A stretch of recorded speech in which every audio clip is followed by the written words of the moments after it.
Hi, I'm Tim, and welcome to Watch You Want. Thanks for logging on. Today, we're looking at a sports watch that is anything but anonymous. You're looking at the Anonimo Chronoscopio Model 2005 from the Opera Mechanical Collection, stainless steel 42 millimeters. Now, if this watch looks a little bit familiar, there's a good reason for that. This one has impeccable provenance and pedigree, and it comes from the original manufacturers, designers, and artisans of the old Officine Panerai concern. Now, in 1997, Panerai was purchased by the Richemont luxury conglomerate through its Vendôme subsidiary. At that point, all Italian manufacturing was moved to Neuchâtel, Switzerland, and with the exception of a boutique and some offices, the company effectively ceased to be purely Italian. So there was this exodus of talent from the Italian manufacturing concerns. The people who made the cases, the people who engineered the watches, the craftsmen who built the small parts, and a lot of administrators who were still very much committed to Italian watchmaking and the Florentine watchmaking tradition. So founded by a combination of Federico Massacesi and the last president of the old Panerai military watchmaking concern, former Italian naval officer Dino Zei, Anonimo was founded in 1997 to continue those traditions. And you can see, aesthetically, the bloodlines are clear. That original Alessandro Betterini 1993 Panerai Luminor case shape is very much here. But in 42 millimeters, it's a little bit more manageable. Ergonomically, it works a little bit better. But again, these are the watches made by the same people who made those original Panerai Luminor watches that captured Sly Stallone's imagination in 1995. This is, in many ways, the modern-day continuation of the old Panerai watch company.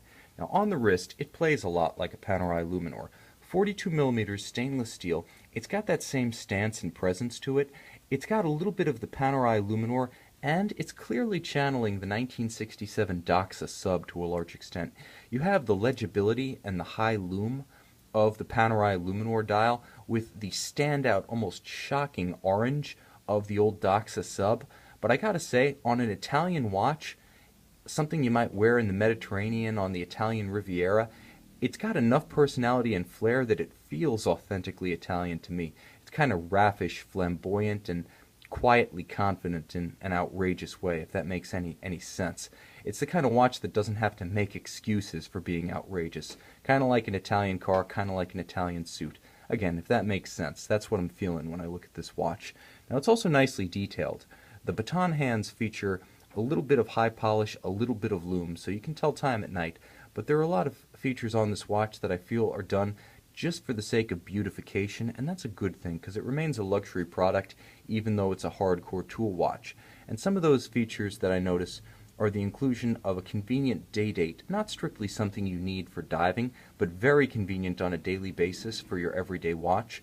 And you can see these gorgeous little polished chapter rings around the subdial at 12 and 6 o'clock. I feel that they add a lot of animation to the dial, and the way the reflection plays on them, I feel they add some life to the watch beyond the simple two-tone creamsicle color scheme, which I must say I like a great deal. Now, the other thing about the watch is that in addition to wearing lightly on the wrist, thanks to its cushion case, which is more or less a 1-to-1 aspect ratio width to height, short lugs, it's also got the everyday complication. Besides a day date, it's got a chronograph. Between the two and automatic winding, this is a very versatile timepiece. I should note that the watch has 12 ATM water resistance, so it is a true sports watch. 12 ATM comes out to about 120 meters or roughly 400 feet, a little more. So this one is built to play rough. And uniquely, I'm going to talk a little bit more about the ergonomics because they segue into the unique quality of this strap. This is what Anonimo calls their Kodiak strap, and the Kodiak strap, as it happens, is water-resistant leather. Not something you see too often. Now, this one's in outstanding condition, so it retains its watertight integrity qualities, but they say that this watch can be exposed to water for up to 24 hours with no ill effects on the Opera Kodiak treated leather strap. Personally, I don't know if you want to soak your leather strap in water for 24 hours, but the fact that it has any water resistance at all is pretty remarkable and a genuine rarity, even at the highest echelons of the luxury dive watch market. A very nice feature. The fact that it's also paired with a rugged steel pin buckle is a major advantage to me, because I think the more essential, the more pure a tool watch, the more rough and ready it is for real hard play, in sand, in surf, in the pool, I think the more I want the pin buckle, just for the ease of sizing the watch, keeping it comfortable on the wrist, and if you want to dial it out a hole or two, just to loosen it up when there's sand gritting against your wrist or when you might be wet or sweaty.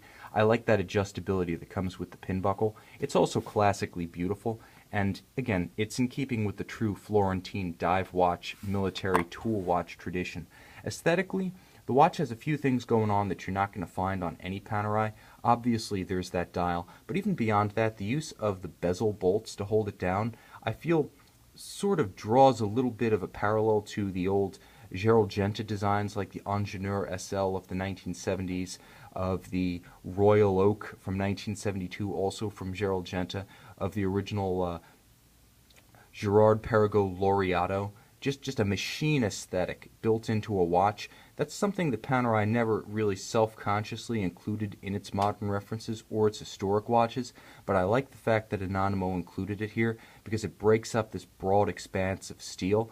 And there is an interesting contrasting finish here, because what you see on the flanks are actually sandblasted flanks. It's a sandblasted satin on the lugs as well as the case flank, and then it's brushed on the bezel itself. So in addition to the bolts to break up the expanse of steel, there's also a contrasting brushed finish, a very subtle contrast, I must say.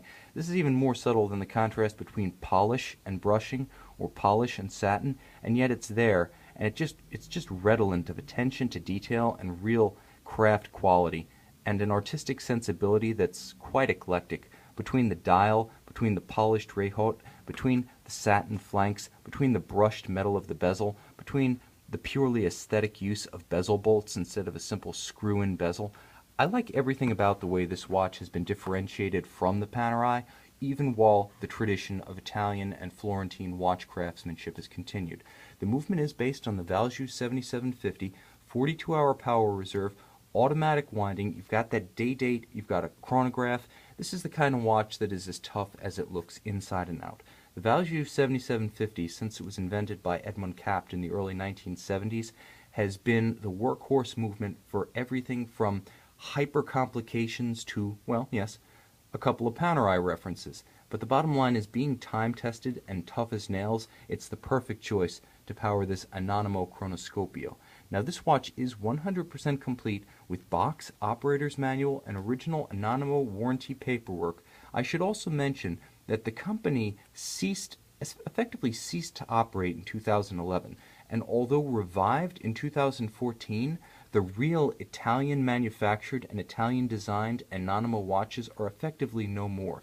The cases are made in Italy today, but all assembly takes place in Switzerland. So in a lot of ways, these pre-2014 Anonimo references, in addition to being discontinued, in addition to having been low-volume models in every case, their production capacity was severely limited by qualified craftsmen. The bottom line is that these are now discontinued collectible watches, and in a real sense, the last of a beautiful era in Florentine hardcore tool utility watchmaking that stretches back to the 1930s and those first Panerai combat dive watches. And this is the last of the line. Made by Anonimo in the mid-2000s, the Anonimo Chronoscopio Model 2005 from the Opera Mechanica collection, available with all boxes, papers, and documents of provenance from Watch You Want.